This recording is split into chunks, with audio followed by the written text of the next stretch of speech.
Last lecture में हमने पढ़ा था कि टैलकॉट पार्सन ने ग्रैंड फंक्शनल थ्योरी को इंट्रोड्यूस कराया है। ग्रैंड फंक्शनल थ्योरी को किसने इंट्रोड्यूस किया है? टैलकॉट पार्सन ने। ठीक है। इवन हमने पढ़ा था कि जो थ्योरी ऑफ सोशल एक्शन है, ठीक है, थ्योरी ऑफ सोशल एक्शन, वो भी टैलकॉट पार्सन ने इंट्रोड्यूस कराई है। ठीक है। देखो, जो ये सोशल एक्शन की थ्योरी थी ना, he brought the idea of social action. Social action की जो थ्योरी है, he has brought this idea of social action from economic sociology,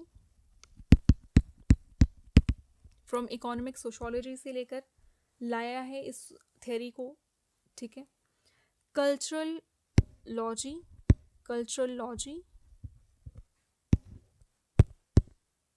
and psychology, इन सब का मिश्रण, इन सब को मिलाकर कंबाइन करके उन्होंने इसका सोशल एक्शन का आइडिया हमारे सामने प्रेजेंट किया है। ठीक है। और इस grand theory of social action को, इन तीनों को मिलाकर कंबाइन करके क्या क्रिएट किया है, क्या डेवलप किया है? The grand theory of social action. The grand theory of social action. ठीक है। And that claims to capture every possible human behaviour. और ये क्या चीज़ कर रही है? ये हर एक पॉसिबल ह्यूमन बिहेवियर को कैप्चर कर रही है, ये theory, in time and space. ठीक है। हर एक टाइम, हर एक स्पेस में कोई भी जो भी पॉसिबल ह्यूमन बिहेवियर है उसे कैप्चर कर रही है। ठीक है। That means time and space का मतलब है कि वो हर जगह वैलिड है।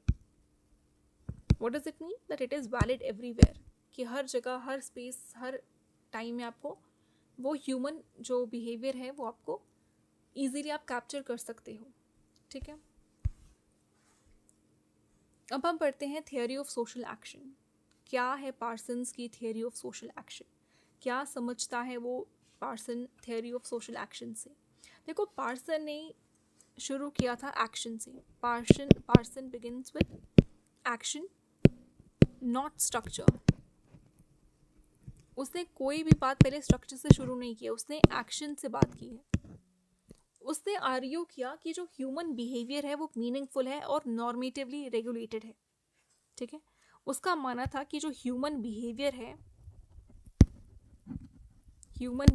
जो है it is meaningful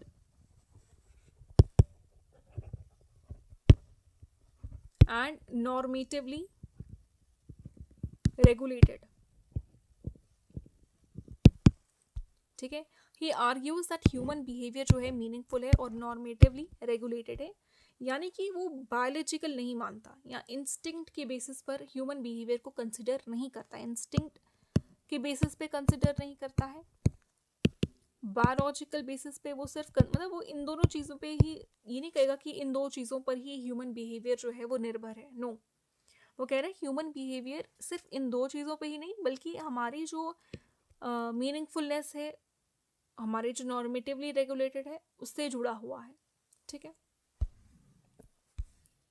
See, he considers that all possible empirical actions, he considers that all possible empirical actions of the people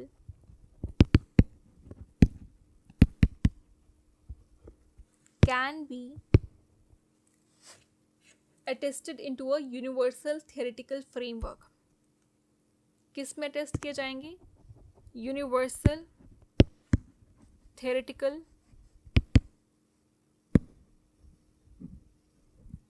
can be attested into a universal theoretical framework, and therefore he developed the structure of social action. इस तरीके से उन्होंने social action को develop किया। और social action को किस तरीके से उन्होंने डेवलप किया है?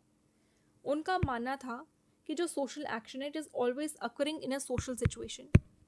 हमेशा कोई भी सोशल एक्शन जो है वो एक सोशल अगर कहाँ करेगा, सोशल सिचुएशन में, ठीक है। यानी कि actor is a member of a society. Example ले लेते हैं, कोई भी एक्टर, कोई भी इंसान, कोई भी इंडिविजुअल, वो एक मेंबर ऑफ अ सोसाइटी है, is a member of a society, ठीक है। While performing a social action, अगर वो कोई सोशल एक्शन कर रहा है तो वो इंसान जो है वो सोसाइटी से जुड़ा हुआ है। While performing a social action, social action, okay. तो कोई भी सोशल एक्शन है वो हमेशा always occur in any social situation, ठीक है।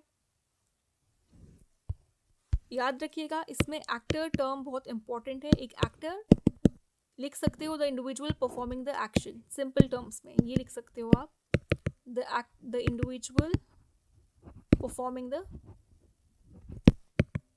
एक्शन। यानी कि वो सोशल एक्शन के 4 ऐसे एलिमेंट्स पे फोकस कर रहा है जो भी हम पहला पढ़ चुके हैं। This is the first element that we have studied, कि कैसे उसने सोशल एक्शन को डेवलप किया, क्या स्ट्रक्चर है सोशल एक्शन का। कि पहला, हर कोई एक्शन जो है वो एक सोशल सिचुएशन में होता है, ठीक है। Second, it is always oriented towards attainment of a particular goal, ठीक है। गोल की बात की है, एक पर्टिकुलर गोल को अटेन करने में हमेशा ये ओरिएंटेड रहता है। यानी कि एक एक्टर जो है हमेशा मोटिवेटेड है। जो गोल का मतलब हम ये लिख सकते हैं कि द पर्पस, एक पर्पस है जो एक्टर जो है वांट्स टू अचीव, ठीक है। एक पर्पस है जो एक्टर अचीव करना चाहता है, उसके पास जिंदगी में एक पर्पस है, एक गोल है, ठीक है। Then comes situation. सिचुएशन हो गया conditions and means available, conditions and means available.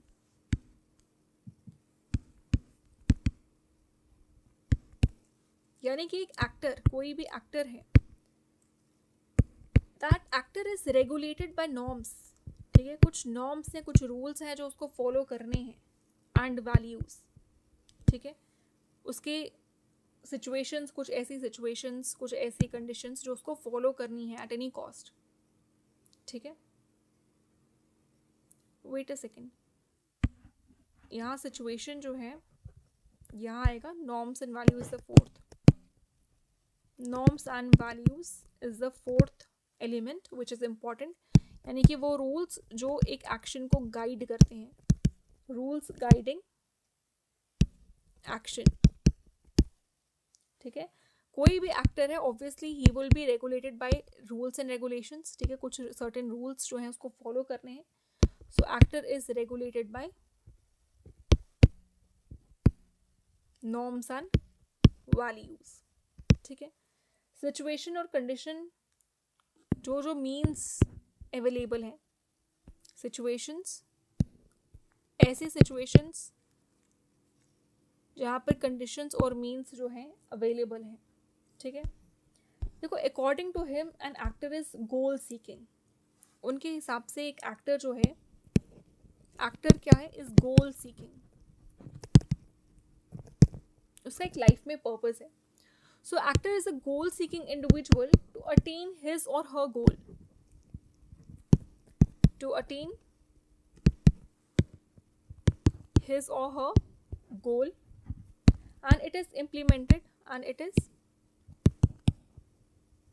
implemented by 2 factors। वो अपना कोई गोल अचीव करना चाहता है, ठीक है। Actor is goal seeking individual, और वो अपने पर्पस को अटेन करना चाहता है। और ये कैसे इम्प्लीमेंट होता है, 2 फैक्टर से। एक फैक्टर होता है मोटिवेशन, एक फैक्टर होता है मोटिवेशनल ओरिएंटेशन, दूसरा होता है value orientation, okay.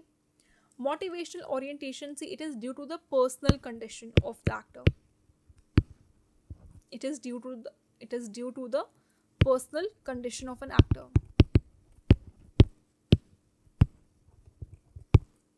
and it is affected by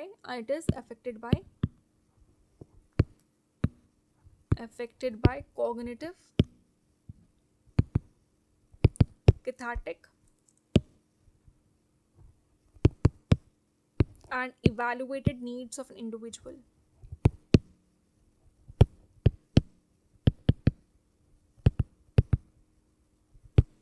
personal condition of an actor, ठीक है, एक पर्सनल कंडीशन कैसी है एक एक्टर, यानी कि वो कैसे अफेक्ट हो रहा है अपने कॉग्निटिव, अपनी इंटेलेक्चुअल, अपने कॉग्निटिव नीड्स की वजह से, ठीक है। कैथार्टिक होता है कोई भी इमोशनल रिस्पॉन्स, ठीक है, उसकी वजह से अफेक्टेड है वो नीड्स, उसको मतलब उस नीड्स की उनको ज़रूरत है।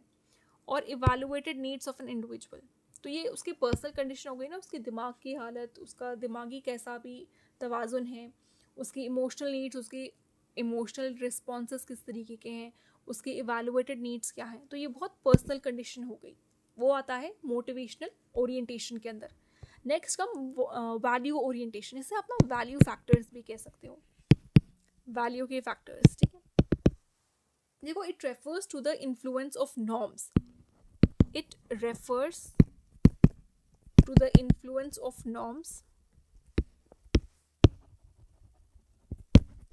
and values in the society,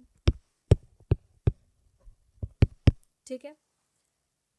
ये रेफर करता है उस इन्फ्लुएंस को जो हमारे नॉर्म्स और हमारी सोसाइटी, हमारे नॉर्म्स और हमारी वैल्यूज़ जो सोसाइटी में होती है, और it is influenced by values in 3 ways, 3 तरीक़ों से ये इन्फ्लुएंस होता है। कौन से वो 3 तरीके हैं? एक है कॉग्निशन, कॉग्निशन मेंटल एबिलिटी हो गया, इंटेलेक्चुअल एबिलिटी हो गया, ठीक है। Appreciation, cognitive, appreciation and morals, तो ये इन्फ्लुएंस है इन 3 वैल्यूज से, ठीक है।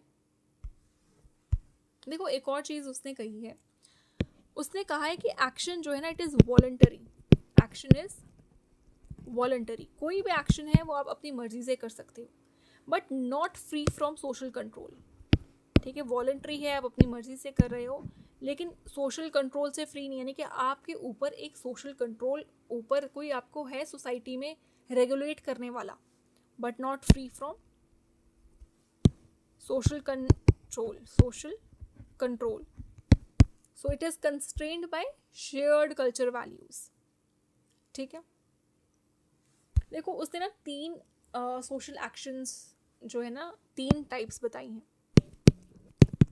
He has classified social actions into 3 types, 3 types उसने बताई हैं। एक है इंस्ट्रूमेंटल, सोशल एक्शन की 3 टाइप्स, इंस्ट्रूमेंटल, एक्सप्रेसिव,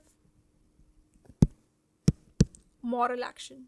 तो ये 3 तरह के एक्शन है। इंस्ट्रूमेंटल एक्शन क्या होता है? Instrumental action is, see in this component, evaluative component is the most dominant one. यहाँ पर इवैल्यूएटिव कॉम्पोनेंट सबसे ज़्यादा डोमिनेट करता है, ठीक है, इवैल्यूएटिव कॉम्पोनेंट। और बोथ याद रखिएगा, both means and ends, means भी और एंड्स भी, they are logically decided, logically सोचा जाता है मीन्स को भी और एंड्स को भी, ठीक है। उसके बाद आ जाता है एक्सप्रेसिव। देखो, एक्सप्रेसिव में अप्रिशिएटिव कंपोनेंट डोमिनेटिव है, appreciative component is the dominant one.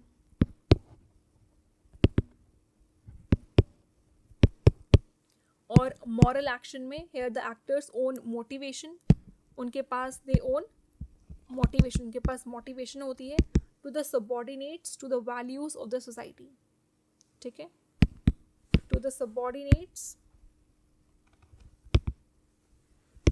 To values of society, to values of society. So that's all for today. In the next lecture we will try to complete theory of social system. Okay.